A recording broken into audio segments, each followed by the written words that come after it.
Lucas, can you tell me, it's got to be asked, Brookside's on the market, Cobourg interested? No, it's not that we're not interested. This has to be a decision of council, but let's be very clear what is and isn't possible at the Cobourg level. We have seen in the last year a 5% housing growth. We are seeing a planning staff being pushed to their extreme. We are seeing an engineering staff being pushed to their levels.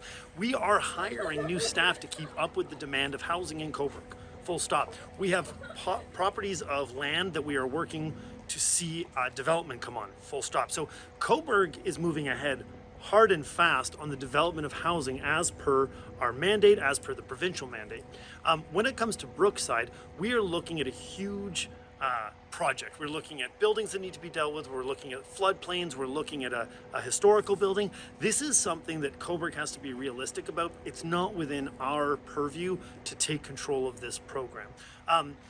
The county would have been a perfect partner, and I can't speak for the county because I'm not the warden nor the representative.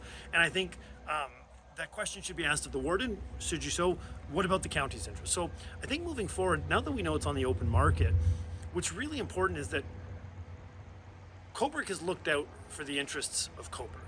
And we've done really good work working with the province to make sure that whoever is able to successfully bid on this project does so with... It's a Disney movie. Yes, you may watch a Disney role. Single fatherhood, what can I say? So what I can say is that I'm looking forward to working with the final purchaser of this. We have some specific asks from Cobourg. We have some specific thoughts that my council colleagues and my staff have shared about what we can and can't be done on the property. And so I think that's enough said about Brookside. I'm excited about the possibilities. I'm excited about the future, and I'm excited about working with who is the successful buyer.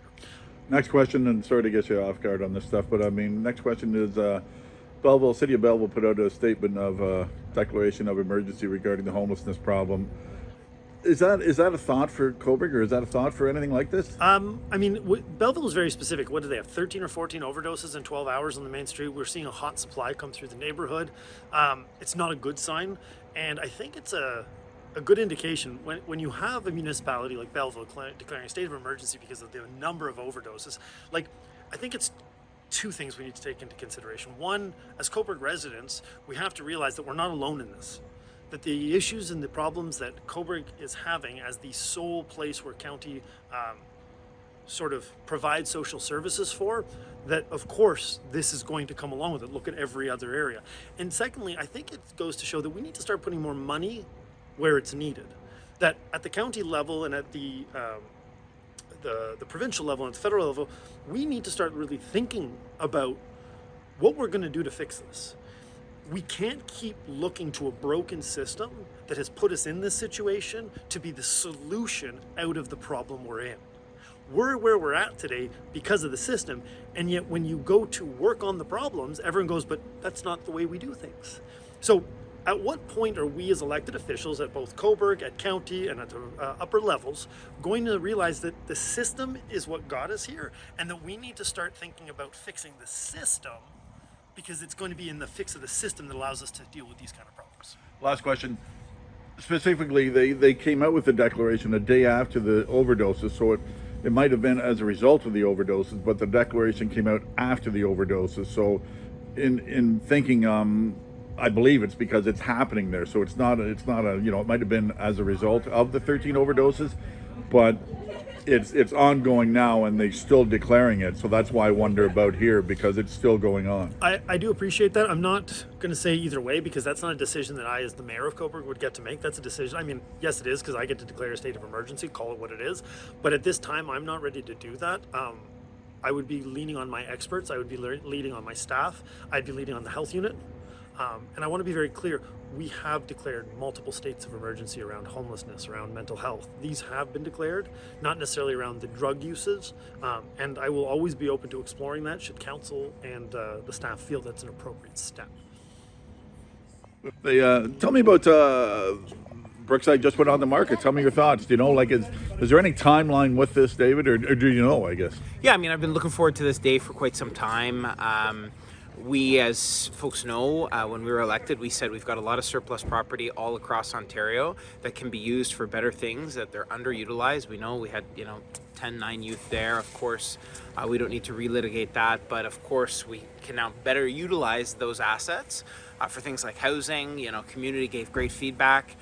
It went through the disposition process where we worked with county, town, etc. Ultimately, with no formal offers submitted, we now move to open market. It's listed. You know, we'll have a great opportunity through the planning process at continuing to engage the town as this goes, and I'm really excited to see public-private partnerships here and seeing what we can do with the site to build housing, potential post-secondary, continuing the legacy on that site for education. I mean, there's so many exciting themes that have emerged from our consultation, and I'm looking forward to continuing to advocate for it. Did you surprise 9.1 million for 30 acres, I believe?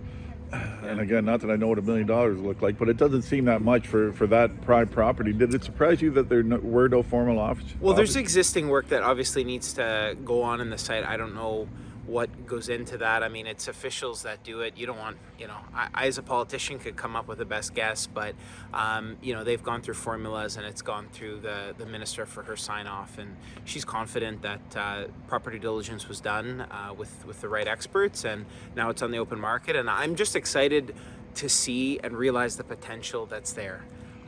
It can be a lot more than obviously the site's currently being used for. I was going to say that to the last follow-up is that obviously people will be wondering if they get the right offer, do you know how soon it would take to turn it over, like just because of what's taking place here now? No, I don't know exactly how long. I'm hopeful it moves quickly. That's always been my focus here, is to realize the potential of that land. We obviously know there's the encampment and other challenges there, and we're focused on getting people wraparound supports, getting people housed, getting people into jobs and employment. Working with again, the county. We've doubled the funding for our social service provider, the county, and are working with all partners. Again, I think the name of the game here is looking at offers to get best and fairest market value for the taxpayers, and then realizing the potential, because right now, imagine the tax revenue for the town once we realize the potential of that property getting in. I'm confident that any bid will incorporate both mixed housing, affordable market rate, which is a win for our community and a win for the tax base. Last question, if you can speak about anything, I'm sure you've heard about the Belleville taking a declaration statement of emergency given the number of overdoses that have taken place. Any thoughts on that? I know it's not your area, but I mean, I just saw in the paper on my way out. I've had a busy day today, so up in Campbellford and Cobourg.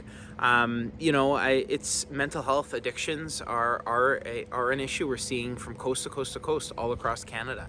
Affordability, it's tough times, and you know, so from our perspective, we're trying to give youth an opportunity to achieve their full potential and take them out of the cyclical nature that drags them into drugs, and you know, and those who prey on those who are vulnerable. So you know, I know I work closely with my colleague who represents the Belleville area.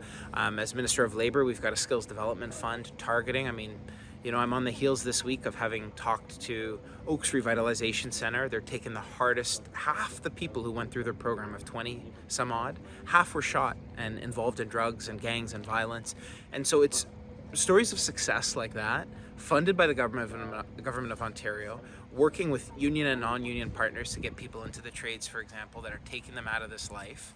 And giving them a sense of purpose, dignity, achieving their full potential. That's what we're focused on. We obviously have a Youth Wellness Hub application in. We're very close on that here in our community. We're here at Rebound today, where we're funding almost $500,000 to target at-risk youth. You know, there's no better way than going upstream, targeting kids at youth, avoiding a life that's going to take them at risk. And the mental health programming here for families, it's helping. It's helping take kids away from those worse alternatives. And so that's what we're really focused on. And I'm always open to ideas from the community. And here's a great organization who's brought those ideas and is now getting funding from our government.